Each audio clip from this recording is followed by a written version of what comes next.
กับสบายดีพ่อแม่พี่น้องเว้ยสุขคนน้องมื้อนี้ก็เขาสู่ทั้งสองน้องเดียสาวลาวคือเก่ากับสบายดีพ่อแม่พี่น้องเมื่อสุขคนน้องมื้อนี้ก็พบกับน้องจันดาคือเก่าน้องจันดามื้อนี้น้องจันดาฮู้แล้วบ่ว่าเงินเดือนครูไทยไหลเท่าไหร่บ่ฮู้แล้วเงินเดือนครูลาวเด้น้องจันดาฮู้บ่ไหลเท่าไหร่แต่บางคน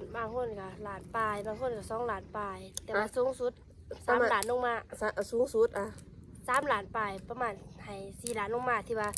เขาจะเป็นผู้อำนวยการเนาะเขาจะไหลอย่าง3ล้านปลายประมาณตีไป4ล้านเนาะน้องจัน4ล้านตีเป็นเงินบาทไหลเท่าไหร่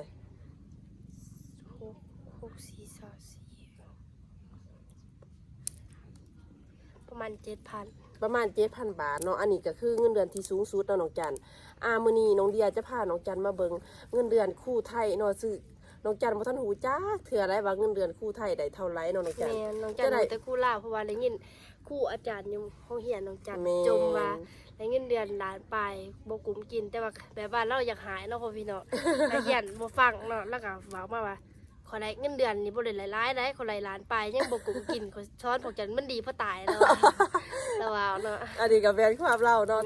พราะว่านักเรียนบ่นน้องจันบ่ตีได้เนาะน้องจันก็บ่นคือกันแล้วก็การโรงเรียนคือกันมื้อนี้น้องเดียจะพาน้องจันไปเบิ่งแล้วน้องจันจะเลยหูว่าเงินเดือนครูไทยอยู่ที่10,000บ่หรือว่า20,000น้องจันคิดไว้ว่าประมาณเท่าไหร่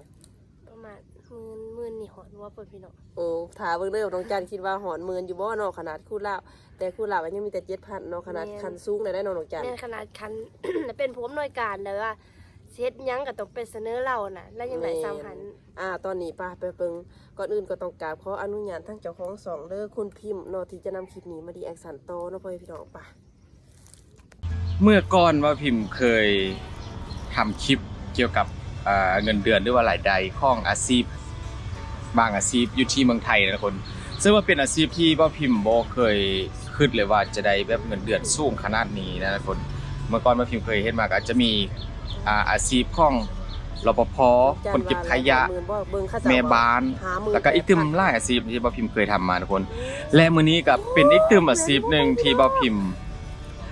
กะฮู้ว่าได้เงินเดือนสูงมากเยอะมากนะทุกคนเป็นอาชีพที่เป็นแม่พิมพ์ของศาสตร์เลยแหละบ้านบ่พิมพ์จะเอิ้นแบบนั้นนะซึ่งว่าอาชีพนี้ก็อาจจะเป็นอีกตึมอาชีพนึงเป็นความใฝ่ฝันของใครหลายๆคนนั่นก็คืออาชีพของครูนะอาชีพของครูซึ่งว่าพิมพ์ได้ไปเห็นเงินเดือนและก็สวัสดิการต่างๆของคุณครูเมืองไทยแล้วบอกเลยว่าโอ้โหมันต่างกันจากบ้านของพิมพ์มากนะทุกคนเมื่อซึ่งว่าคลิปนี้ก็พิมพ์จะพาทุกคนไปรู้จักกับเงินเดือนของคุณครูหรือว่าเจ้าครูอยู่ที่เมืองไทยทุกคนตั้งแต่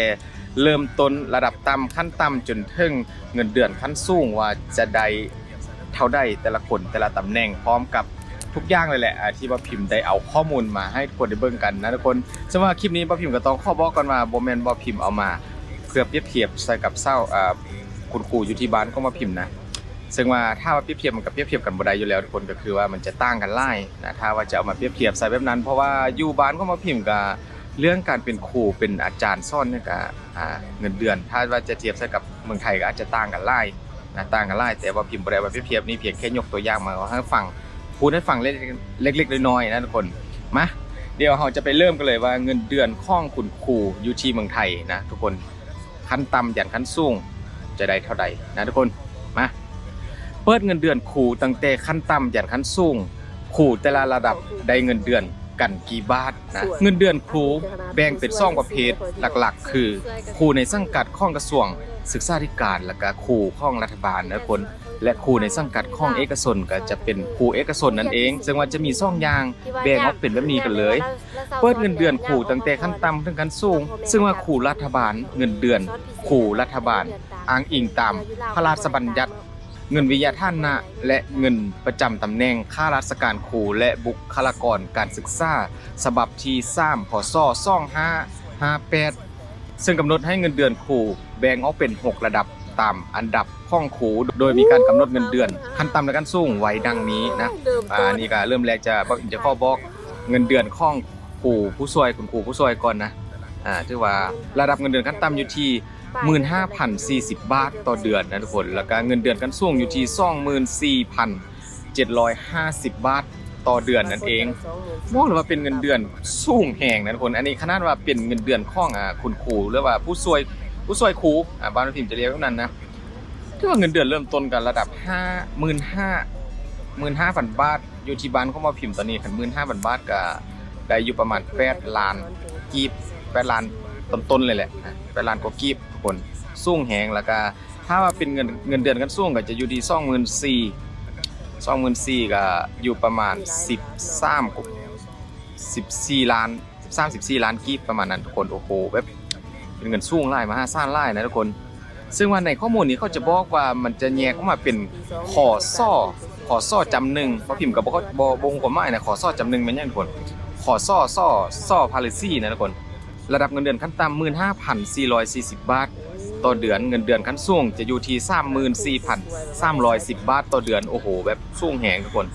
แล้วก็ครูอันดับขอซ่อหนึ่งเป็นตำแหน่งที่ผ่านครูผู้ช่วยมาแล้ว2 ปีก็คือขอซ่อหนึ่งก็คือแบบเป็นตำแหน่งที่ว่าผ่านครูผู้ช่วยมาแล้วคล้ายๆว่ามีประสบการณ์ใช่ไหมพี่น้องมาแล้ว2 ปีนั่นเองแล้วก็ส่วนขอซ่อก็คือระดับเงินเดือนขั้นต่ำอยู่ที่ 16,190 บาทต่อเดือนและต่อมากับเงินเดือนขั้นสูงอยู่ที่ 41,620 บาทต่อเดือนโอ้โหแบบ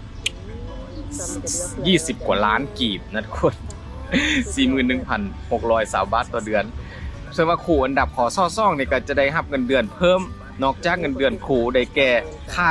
วิทยาทนะอันนี้บ่พิมพ์กับหมู่ผมไม่นะค่าวิทยาทนะนี่เป็นครูชำนาญการเพิ่มมาอีกเต็ม 3,500 บาททุกคนโอ้โหแบบได้ค่าพิเศษยังหลายเลยนะสรุปได้ว่าครูขอซ่อจะได้เงินเดือนสูงสุดรวมค่าวิทยาทนะเดือนละ 45,120 บาทนั่นเองทุกคนโอ้โหแบบเงินเดือนมหาศาลแล้วก็ขอทุกคนระดับเงินเดือนขั้นต่ำอยู่ที่ 19,860 บาทต่อเดือนเงินเดือนขั้นสูงจะอยู่ที่ 58,390 บาทต่อเดือนว้าวหลายแห่งทุกคนครูอันดับที่3นี่ก็ขอนี่จะได้เงินพิเศษเพิ่มจากเงินเดือนครูได้แก่เงินวิทยาทนะเป็นครูชำนาญการพิเศษเพิ่มมาอีกประมาณ 5,600 บาทต่อเดือนค่าตอบแทนพิเศษสำหรับครูชำนาญการพิเศษอีก 5,600 บาทโอ้โหแบบรวมกันกับเป็น10,000 กว่าบาทแล้วคนเฉพาะพิเศษขึ้นมานะสรุปได้ว่าครูขอจะได้เงินเดือนสูงสุดรวมค่าวิทยาทนะและค่าตอบแทนพิเศษเดือนละ 69,590 บาทว้าวทุกคน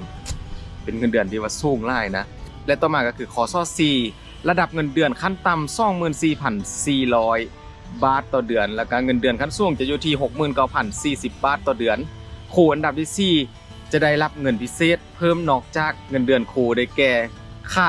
วิทยาทนะเป็นครูผู้เชี่ยวชาญเพิ่มอีกเต็ม 9,900 บาทแล้วก็ค่าตอบแทนพิเศษสำหรับครูผู้เชี่ยวชาญหมายเต็ม 9,900 บาทว้าวทุกคนนี่มีค่าพิเศษขึ้นมาเยอะมากนะทุกคน 20,000 กว่าบาทสรุปได้ว่าครูขอ4จะได้เงินเดือนสูงสุดรวมค่าวิทยาทนะและค่าตอบแทนพิเศษเงินเดือนจะอยู่ที่ 88,840 บาทต่อเดือนว้าวเกือบ100,000 บาททุกคนสูงแหงและขอ5ก็คือระดับเงินเดือนขั้นต่ำ 29,980 บาทต่อเดือนเงินเดือนขั้นสูงจะอยู่ที่ 76,800 บาทต่อเดือนนะทุกคนครูอันดับขอ5นี่ก็จะได้รับเงินเดือนพิเศษเพิ่มนอกจากเงินเดือนครูได้แก่เงินวิทยาทนะแล้วก็เป็นครูผู้เชี่ยวชาญพิเศษเพิ่มมาอีกตึมประมาณ 13,000 บาทถึง 15,600 บาทต่อเดือนนะและก็ค่าตอบแทนพิเศษสำหรับครูผู้เชี่ยวชาญพิเศษก็อยู่ที่ 13,000 บาทถึง 15,600 บาทต่อเดือนว้าว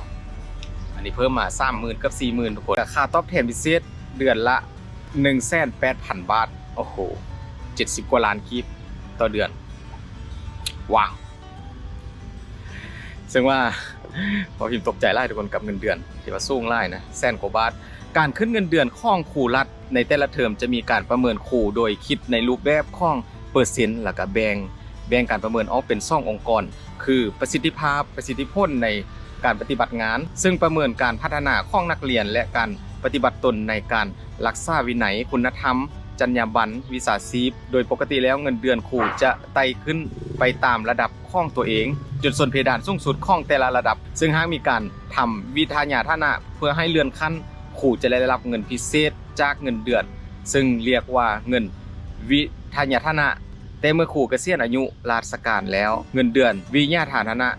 กับค่าตอบแทนพิเศษจะไม่ได้ถูกนำออกมาคำนวณเป็นเงินบำเหน็จบำนาญนั่นเองทุกคนอันนี้ก็เป็นเงินเดือนของคุณครูรัฐนะทุกคนครูรัฐบาลและต่อมาก็จะเป็นเงินเดือนของครูเอกชนเงินเดือนครูเอกชนขึ้นอยู่กับนโยบายของแต่ละโรงเรียนโดยส่วนใหญ่จะกำหนดเงินเดือนครูตามวุฒิการศึกษาและประสบการณ์การทำงานอาจจะเพิ่มขึ้นตามประสบการณ์การทำงานโดยเฉลี่ยแล้วครูเอกชนจะได้เงินเดือนสูงกว่าครูรัฐเล็กน้อยนะทุกคนและเงินเดือนของครูเอกชนก็จะสามารถแบ่งได้ดังนี้นะอนุปริญญาเงินเดือนอยู่ที่ 11,840 บาทปริญญาตรีเงินเดือนอยู่ที่ 15,000 บาทปริญญาโทเงินเดือนอยู่ที่ 17,500 บาทและสุดท้ายก็คือปริญญาเอกเงินเดือนจะอยู่ที่ 21,000 บาทนั่นเองโอ้โหแบบอันนี้เฉพาะเงินเดือนของเอกชนคุณครูเอกชนนะถือว่าได้สูงแห่งคนเริ่มแรกก็จะได้อยู่ที่ 11,000 กว่าบาทนั่นเองแบบบอกเลยว่าต่างกันจากเงินเดือนอยู่ที่บ้านของมาพิมพ์เลยนะคนต่างกันแบบเหล่าฟ้ากับดินกันเลยนะถือว่าเป็นเงินเดือนที่ว่าสูงหลายสำหรับคุณครูอยู่ที่เมืองไทยทุกคนอันนี้ก็เป็นข้อมูลเล็กๆน้อยๆที่ว่าพิมพ์ได้มาตอนมาฝากทุกคนเด้อหวังว่าข้อมูลนี้อาจจะมีประโยชน์สำหรับหลายคนที่ว่ายังบ่ทันรู้แต่ว่าบ่พิมพ์เห็นแล้วรู้แล้วก็รู้สึกว่าตกใจหลายแล้วก็บ่แปลกใจเลยว่าเป็นหยังการศึกษาของไทยจึงแบบพัฒนาแล้วก็มีมาตรฐานเด็กไทยคนไทยแบบเก่งๆหลายนะเพราะว่าเรื่องการสอนของคุณครูอยู่ที่เมืองไทยบ่ว่าจะเป็นระดับอนุบาลจนถึง อ้ายพ่อแม่พี่น้องเป็นจะได้น้องจันตั้งใจที่ได้หูเลย หลายแห่งเนาะพ่อพี่น้องแต่อยากไปเป็นครูอยู่ไทยน้องจันฉันเป็นครูอยู่ไทยน้องจันสิไปสอนพิเศษหยังเด้อเด้อนะพ่อพี่น้ น้ อ อง งจันดีด้วยด้วย แม่นด้วยแท้ บ่ถ้าตีเป็นเงินบาทเฮาก็คือด้วยเนาะน้องจันเดือนหนึง50,000 กว่าบาทป๊าดพ่อแม่พี่น้องโอ้ยน้องจันเดือนหนึงปีหนึงมันตกอยู่ที่ประมาณรายได้น้อย100 กว่าล้าน ได้หลายกว่าหันแหละเดือนหนึงบางทียังได้10ปลายล้านครับสาวเลย พี่บาท เดือนหนึง40,000ปลาย20,000หันมันได้10ปลายล้านแล้ว40,000ปลายมันก็อันนี้ 20ปลาย 30สบายกับ30ปุ่นพ่อแม่พี่น้อง ป๊าดพ่อแม่พี่น้องถ้าเกิดว่าถ้าคือเฮ็ดงานอยู่บ้านเฮาเนาะสมมุติว่าเฮ็ดงานอยู่บ้านเฮาประมาณ30นี่ประมาณครึ่งปีผู้ก็ว่าหลายเนาะน้องจัน แม่น ป๊าดอัน คิด นี้ ว่า ก็ ครู คือ บ้านเฮาเขาบ่อยากไปเป็นครูอยู่ไทยก็งานว่าเขาบ่อยากจากครอบครัวเนาะ แม่นแล้วก็บ่ฮู้ว่าจะไปเข้าไหลหรือบ่เนาะน้องจัน แม่น ก็ค่อนข้างหลายอย่างแต่ว่าเป็นครูอยู่ไทยขอดีก็คือเงินเดือนแพงแล้วก็มีสอนพิเศษแล้วก็มีค่าหลายอย่าง บัดอยู่ลาวพ่อแม่พี่น้องสอนพิเศษบ่ได้ บ่ได้เงินบ่น้องจัน บ่ได้แต่เงินเดือนตัวเฮาอันนี้อย่างเดียวอันนี้ได้ทั้งเงินเดือนอันนี้ทั้งเงินสอนพิเศษ น้องจันฮู้แบบนี้เดี๋ยวแทบบ่อยากเชื่อแม่นบ่ แม่น หลายแฮงเนาะน้องจันคิดไว้ตอนแดงว่าเท่าไหร่ บ่ถึงหมื่น น้องจันบอกว่าบ่ถึงหมื่น เพราะว่าขนาดอยู่ลาวครูที่ว่าสัตว์ใหญ่ที่สุดยังบ่ถึงหมื่นยัง7,000เท่านั้น แม่นคลิปวิดีโอนี้น้องเดียกับน้องจันก็สิได้ขอตัวลาไปเพียงส่ำนี้ก็ฝาก FC เป็นกำลังใจให้คือเก่าเด้อกดไลค์กดแชร์กดติดตามที่สำคัญก็คือบ่ขามโฆษณาน้องจันเด้อพบกันคลิปหน้าพ่อพี่น้องกับสวัสดีบ๊ายบาย